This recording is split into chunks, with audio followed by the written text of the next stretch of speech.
Hi guys, Korean movie recapped here. Warning, spoilers ahead. Today, I'm going to recap a Korean thriller movie released in 2017, called The Chase. After several people in his town turn up dead, a cantankerous landlord receives a visit from a detective hoping to solve a murder case that went cold 30 years ago. What surprise awaits them? The story starts in a poor neighborhood in a quiet small town. Mr. Shim is a landlord that owns an apartment building and a few other properties. He is a cranky old man famous around his neighborhood as a man who only cares about money. Every day he goes around the town to collect rent from his tenant and maintain his property. Today he starts his day by collecting rent from Mr. Choi, an elderly tenant that has lived in his property for a long time. Two social workers who routinely visit Mr. Choi to check on his welfare are inside with him. Mr. Shim goes straight to the point and asks Mr. Choi to pay the rent he hasn't paid even though he has already lowered the rent for him. But Mr. Choi asks for more time because he has back pain which prevents him from working in his truck. Mr. Shim tells him to sell the truck instead to pay for the rent. His sharp tongue makes one of the social workers irritated and asks Mr. Shim to not push Mr. Choi too hard because of his condition. Mr. Shim then asks her to pay for Mr. Choi instead if she cares so much about it, which baffles her. Mr. Shim doesn't care how, but he will get back there soon to collect the rent. He then rides his trusty scooter and drives through the small neighborhood street to the next location. On the way, he sees a large crowd is gathering around a bridge. It turns out that a body was found in the river below the bridge. The police ruled it out as an accident as the elderly man who was found dead is a known town drunkard. He checks the scene and sees Kim, one of his tenants, passing by the streets. He reminds her to pay the following rent on time because she often pays it late. He then gets a call from one of his clients. Besides owning several properties, Mr. Shim also works as a locksmith. He goes to the client and duplicates the client's room key as he requested. The next property he is heading to is a small coffee and toast shop on the side of a street. The store is run by Ms. Min, a lovely middle-aged woman that Mr. Shim is slightly attracted to. It is her first month renting the shop from Mr. Shim. As he eats a sandwich there, a famous local doctor visits the shop to buy a sandwich for him and his paralyzed wife.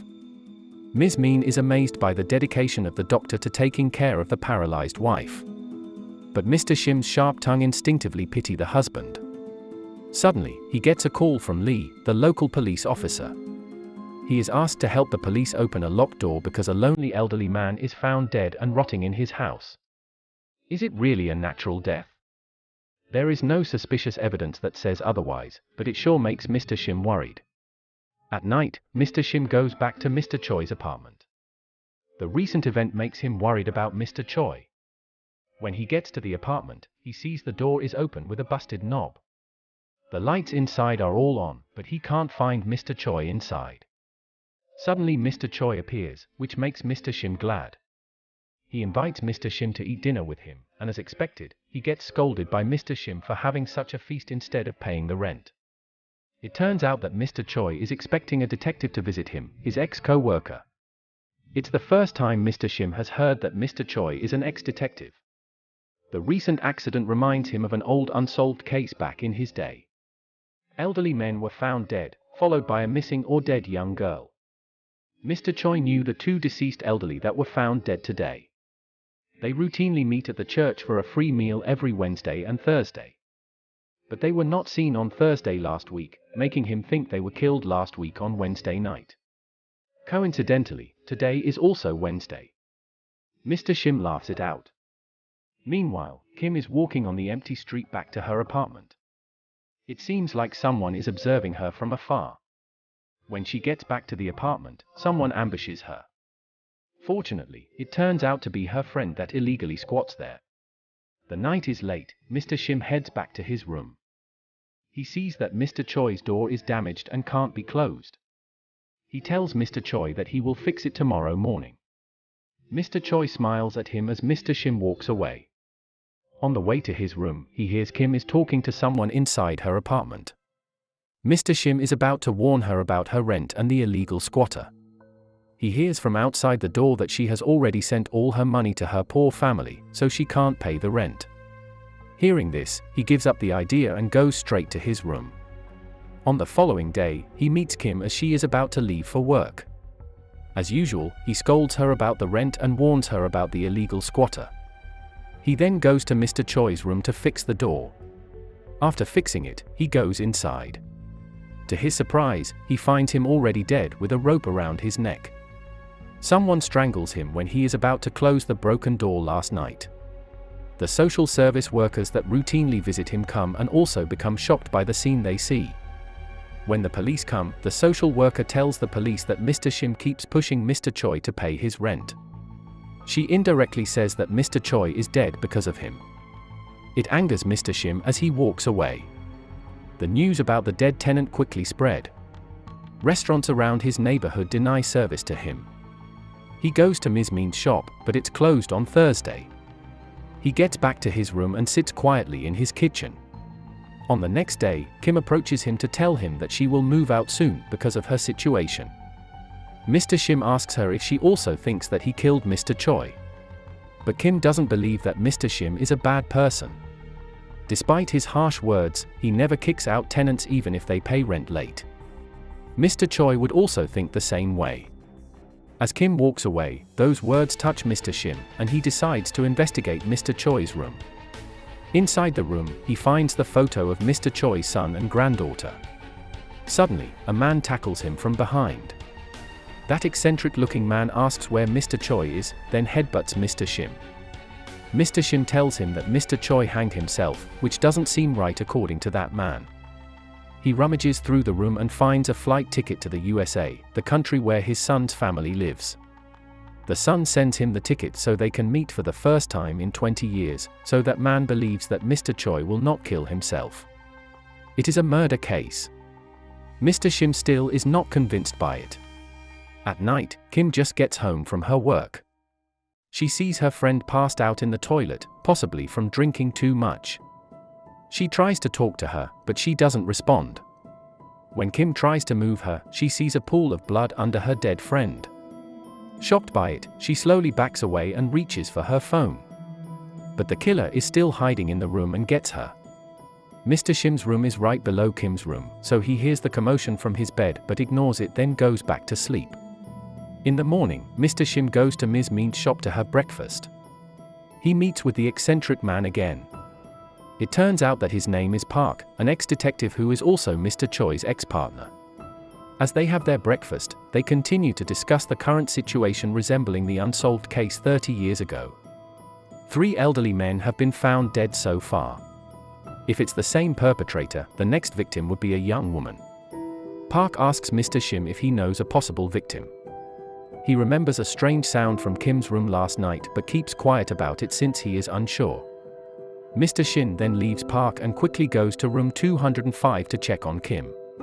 Once he gets to the apartment building, he sees a suspicious man trying to get into Kim's room. The suspicious man runs away, so Mr. Shin chases him on his trusty scooter but is forced to run on foot later. Unfortunately, the suspicious man manages to strike Mr. Shim with a wooden stick, making him unconscious. When he regains consciousness, he finds himself surrounded by a gang of local hoodlums. They recognize Mr. Shim and bully him. Fortunately, Mr. Shim sees Park walking nearby and asks for help. He single-handedly beats and humiliates those teens, then interrogates the suspicious man.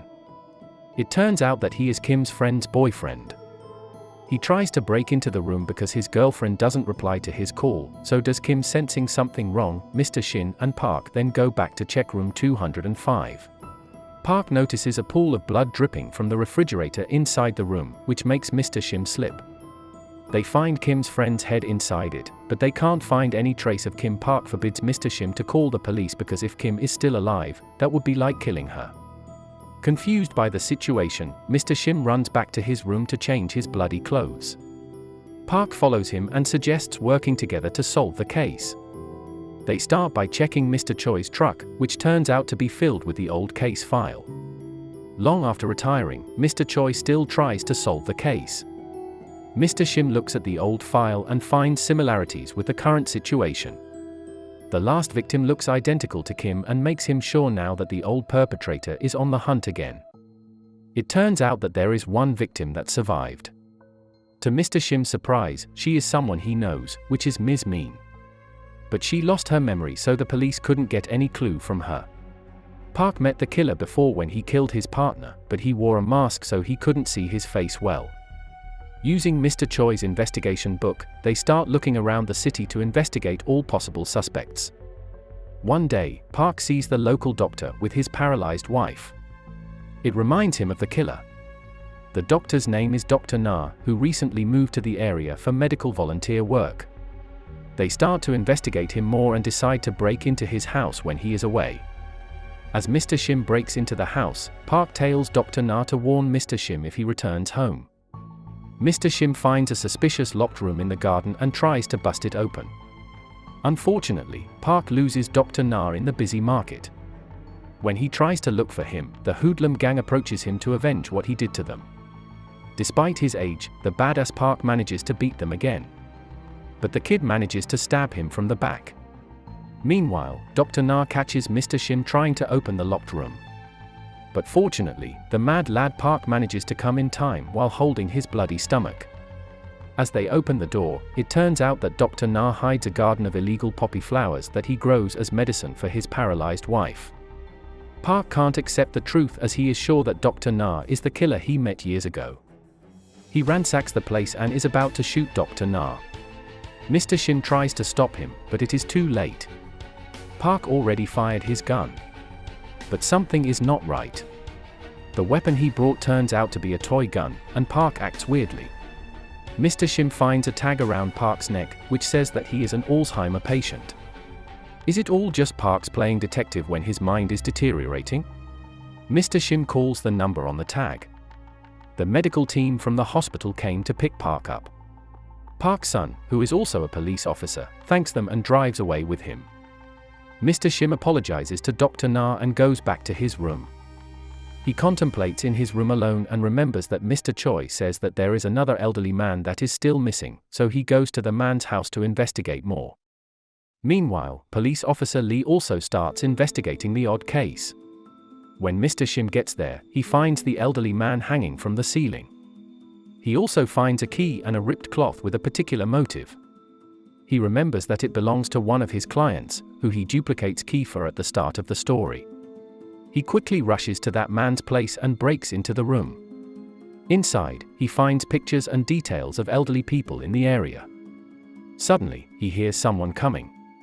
Fortunately, it's police officer Lee. But he misunderstood the situation and arrested Mr. Shim. Mr. Shim scolds him and tells him to look for the evidence around them. They manage to get the identity of the killer, who works at the nearby train station. There, he finds the man. But they can't find Kim anywhere. Mr. Shim chases him when he runs away. But he loses him when he jumps the fence. Suddenly, a car appears out of nowhere and hits the man. Mr. Shim quickly comes to him to ask about Kim before he dies. But the man says he doesn't know anything about her. With the death of that man, the police closed the case. Kim is still missing, and Mr. Shim believes that there is another perpetrator, but the police don't believe him. He doesn't have any choice other than to ask the help of Ms. Mean. After some talk, she tells him that he can't see the kidnapper's face, but he has a strong smell and an extra finger on his hand. Mr. Shim then goes to visit Park and tells him what Ms. Mean told him, but Park's mind doesn't seem in the right place. As he is about to go back, he sees a flower in the room and remembers that Dr. Na grows poppy flowers with a strong smell. He pays Dr. Na a visit, saying that he needs a health checkup. He observes Dr. Na's hand and finds a surgery scar on his hand. He then stupidly confronts Dr. Na directly, but he underestimates him.